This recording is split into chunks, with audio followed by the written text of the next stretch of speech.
नमस्कार, स्वागत है आपका न्यूज इंडिया में और मैं हूं आपके साथ मुस्कान। तो चलिए बुलेटिन का आगाज करते हैं।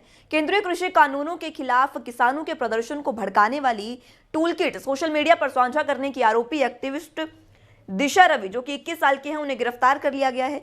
उन्हें दिल्ली पुलिस की साइबर सेल ने उनके एक दल ने गिरफ्तार किया है।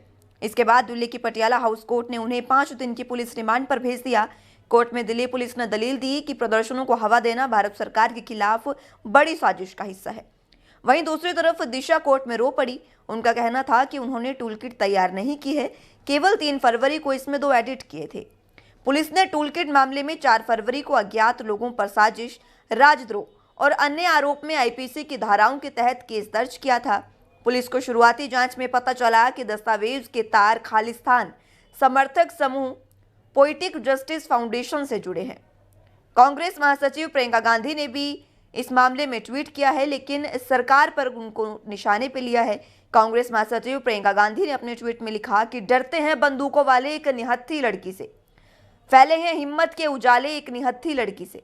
शिवसेना सांसद प्रियंका चतुर्वेदी ने भी इस मामले में ट्वीट किया है। अपने ट्वीट में उन्होंने लिखा कि हमारे युवा आज के विषयों पर जानकारी के साथ अपनी राय रखते हैं।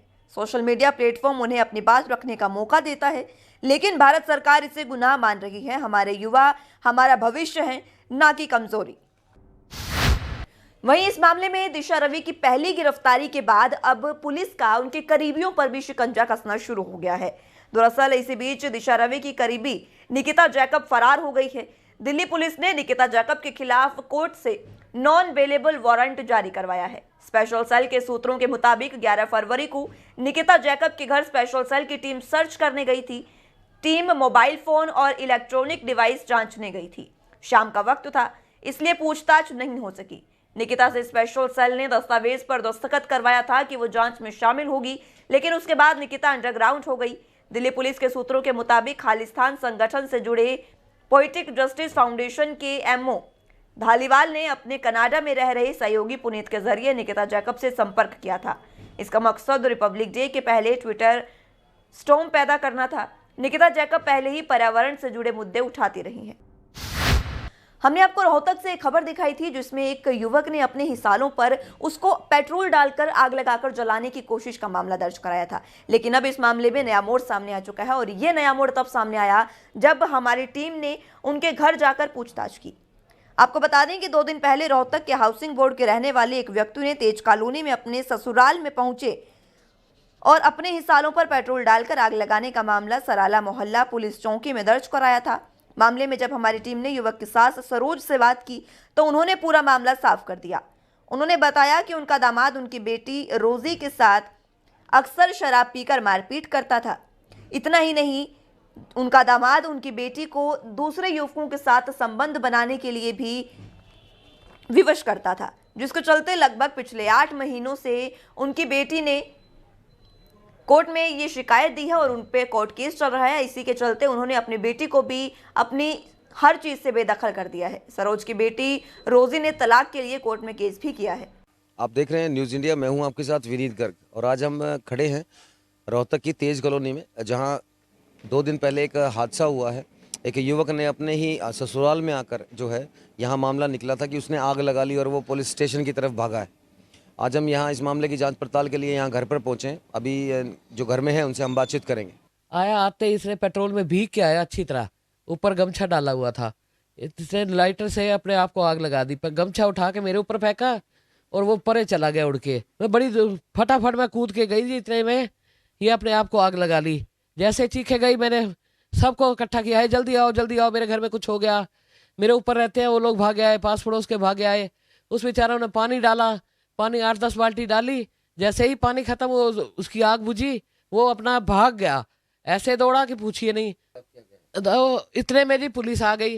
वो पुलिस आ गई तो मेरे बच्चों के खिलाफ उन्होंने मुकदमा दर्ज करवा दिया और थाने चला गया जलता हुआ। तो जी मेरे बच्चों को ले गए, मेरे बच्चों का कोई कसूर नहीं। और असल में वो मेरा पति ही है जिसने अपने आप को आग लगाई है। वो काफ़ी टाइम से प्री प्लान के साथ वो बंदा गया है। मेरी मम्मी तो बेड से उठ भी नहीं सकती है, तो वो आग कैसे लगा सकती है। और मेरे भाई तो उनके साथ रहते भी नहीं है। बेशक आप उनको फुटेज देखें, उसमें देखें, सच्चाई देखें, उसके बाद उस चीज़ को पेश करें, ना कि गलत। कोई भी सोशल मीडिया उठता है, न्यूज़ निकाल देता है मिर्च मसाला लगाकर, ये गलत है। पुलिस कार्रवाई की जाए, अच्छे से इन्वेस्टिगेशन की जाए, उसके बाद इस चीज का फैसला किया जाए, उसके बाद उस चीज को निकालो सच्चाई को। मैं 8 महीने से अपने पति से अलग रह रही हूँ क्योंकि उसने मेरे साथ बहुत ज्यादा ज्यादतियां की हुई हैं और सारे एविडेंस मेरे पास हैं। वो मारना, पीटना, गलत तरीके से मेरे साथ पेश आना और गलत सब मेरी दोस्त जो मेरी फ्रेंड्स थी उनके साथ गलत संबंध बनवाने को कहता था। कौन सी औरत ऐसा काम करेगी ये? वहीं नेशनल हाईवे पर हो रहे निर्माण कार्यों में घपले को उजागर करना एक पत्रकार को भारी पड़ गया है। दरअसल नेशनल हाईवे के निर्माण कार्य में एक पत्रकार अजमेर सिंह को ठेकेदार और उनके करिंदों ने न केवल उनके कैमरे और मोबाइल को तोड़ा बल्कि लोहे की रोड से कातिलाना हमला भी किया और उन्हें गंभीर रूप से घायल कर दिया है। इसके साथ ही महिला पत्रकार पर भी ठेकेदार के कारिंदों ने न केवल मारपीट की बल्कि बदतमीजी भी की। बता दें कि पत्रकार अजमेर सिंह उर्फ कड़क सिंह को शुक्रवार देर रात सूचना मिली थी कि जींद रोहतक रोड पर गांव भगवतीपुर के पास बन रहे नेशनल हाईवे के लिए बन रहे अंडरपास की छत का एक हिस्सा घटिया निर्माण सामग्री के कारण बुरी तरह से डैमेज हो गया है और ठेकेदार इस गलती को छुपाने के लिए रात में ही इसकी मरम्मत करवाने वाला है।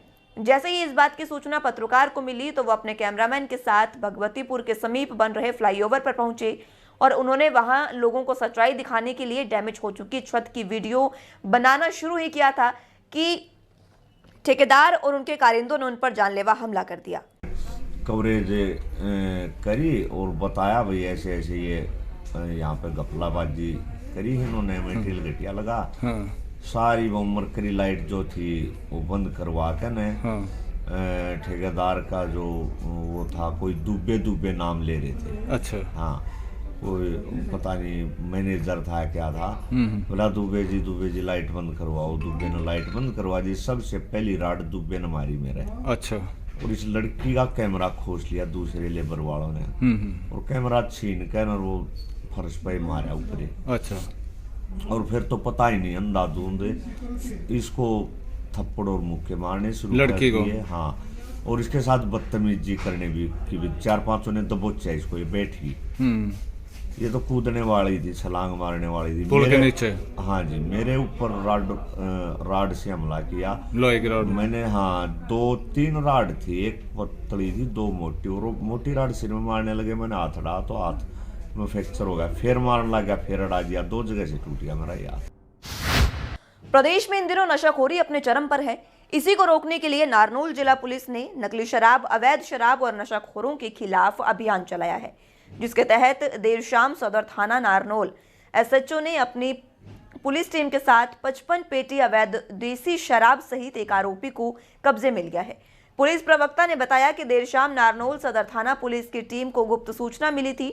नारनौल के समीप एक गांव में टीन शेड में अवैध रूप से शराब बेची जा रही है और अगर तुरंत रेड की जाए तो आरोपी को रंगे हाथों गिरफ्तार किया जा सकता है। इस सूचना पर नारनौल सदर थाना एसएचओ ने अपनी पुलिस टीम के साथ बताए गए स्थान पर छापेमारी कर आरोपी को रंगे हाथों गिरफ्तार किया और आरोपी के खिलाफ थाना सदर नारनौल में मुकदमा दर्ज कर आगामी कार्रवाई शुरू कर दी है। ये आज हमें सूचना मिली कि भाई गांव धानोत्ता में देसी शराब अवैध रूप से रखकर बेची जा रही है।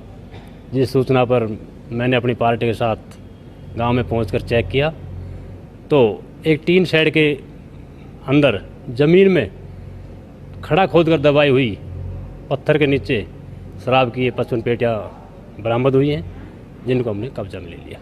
इसकी बाजार में कीमत लगभग 1 लाख के करीब। वहीं अगली खबर रोहतक से है, जहां पर पुलवामा हमले में शहीद हुए सैनिकों की याद में हरियाणा युवा एकता मंच के अध्यक्ष महेंद्र बागड़ी के नेतृत्व में स्थानीय भिवानी स्टैंड से लेकर अंबेडकर चौक तक श्रद्धांजलि यात्रा निकाली गई। इस मौके पर महेंद्र बागड़ी ने कहा कि हमारे सैनिकों की शहादत अविस्मरणीय है।